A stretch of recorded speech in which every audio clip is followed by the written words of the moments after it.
Hello guys, welcome to Shoumik's blogs. আজকের ব্লগের topic হবে আমাদের বাড়িতে উৎপাদিত কিছু বিভিন্ন রকম শাকসবজি।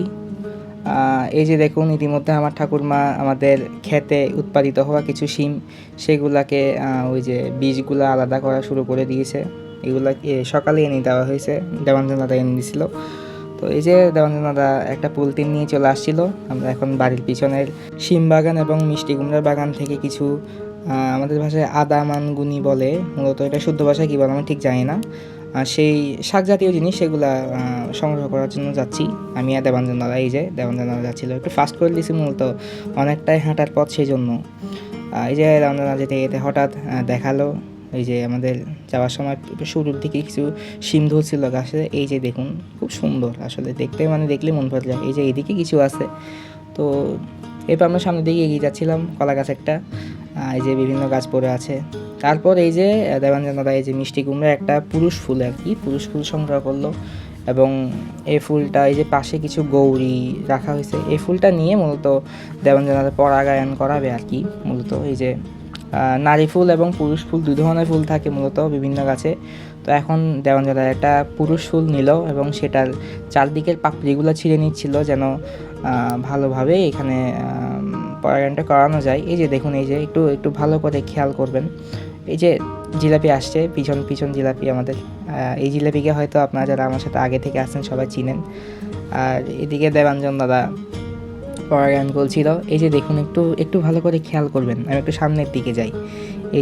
এই দেখুন, দেখছেন এখানে ওই পুরুষ ফুলের মাঝখানে একটা একটা লম্বা করে একটা বিষয় থাকে, ওটা নারী ফুলগুলোর মাঝামাঝি করে ওখানে লাগাতে হয়। ওখানে কিছু রেণু টাইপের কিছু জিনিস থাকে, ওগুলো লাগলেই মূলত একটা পরিপূর্ণ একটা মিষ্টি কুমড়াই তৈরি হয় আর কি, ফুলটা।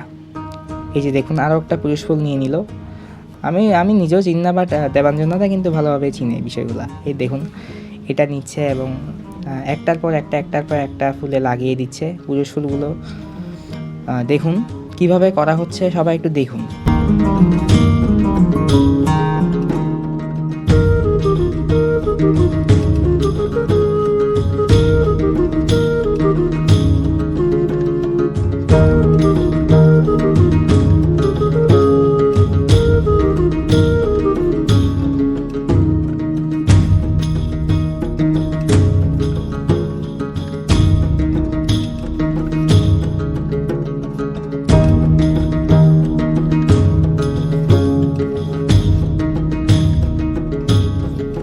তারপরে এই যে আমি একটু ট্রাই করলাম করার, যদিও দেওয়াঞ্জন দাদার মতো পারতেছিলাম না, বাট চেষ্টা করছি। এই যে দেখুন, একটু ফাস্ট করে দিছি। তারপর এই যে সবুজ, চারদিকটা সবুজ।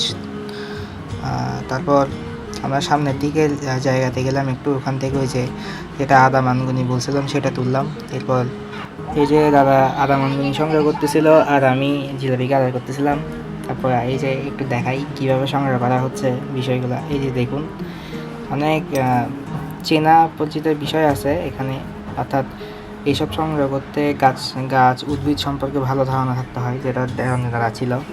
আর এদিকে জিলাপি আমার সাথে দুষ্টামি করছিল। এই যে দেখুন, বাঁশবাগান আমাদের নিজস্ব।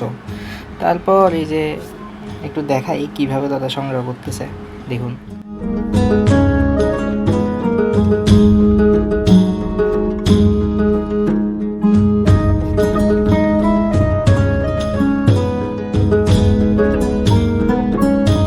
তারপর আমরা যেখান থেকে আদা মানগুনি সংগ্রহ করছিলাম সেখান থেকে উঠে আসলাম। আর এই যে হাতে যেগুলো সংগ্রহ করলাম ওগুলাই দেবাঞ্জন দাদা আসছিল, এবং হাতে সেই পুরুষ ফুলগুলো আছে। আরও কিছু গাছ আছে, অর্থাৎ সেখানে পরাগায়ন করতে হবে। আর প্লাস এখান থেকে কিছু শিম পরিপক্ক হয়ে গেছিলো, সেগুলো দেবাঞ্জন দাদা বেছে বেছে তুলে নিচ্ছিল। আমাকে কিছু দিচ্ছে, আমার পকেটে কিছু আছে। এই যে দেখুন কিভাবে তোলা হচ্ছে, একটু সবাই সাথে থাকবেন। এই যে দেখুন, ফুল থেকে আস্তে আস্তে মিষ্টি কুমড়ায় পরিণত হচ্ছে আর কি। এদিকে দেবাঞ্জন দাদা শিম যেগুলো ছিল আর কি পরিপক্ক, সেগুলো সংগ্রহ করছিল মাচাঙের নিচ থেকে। আর আমি একটু দেখানোর চেষ্টা করতেছি আপনাদেরকে। দেখুন মাচাঙের নিচের দৃশ্যটা আসলে খুবই মনোমুগ্ধকর ছিল। এই যে বেছে বেছে একটা একটা করে নেওয়া আসলে অনেক কষ্টের কাজ, বাট দাদা করতেছিল। আমি মূলত ভিডিও করার জন্য হেল্পও করতে পারতেছিলাম না, দাদা এক হাতেই করতেছিল সব কিছু।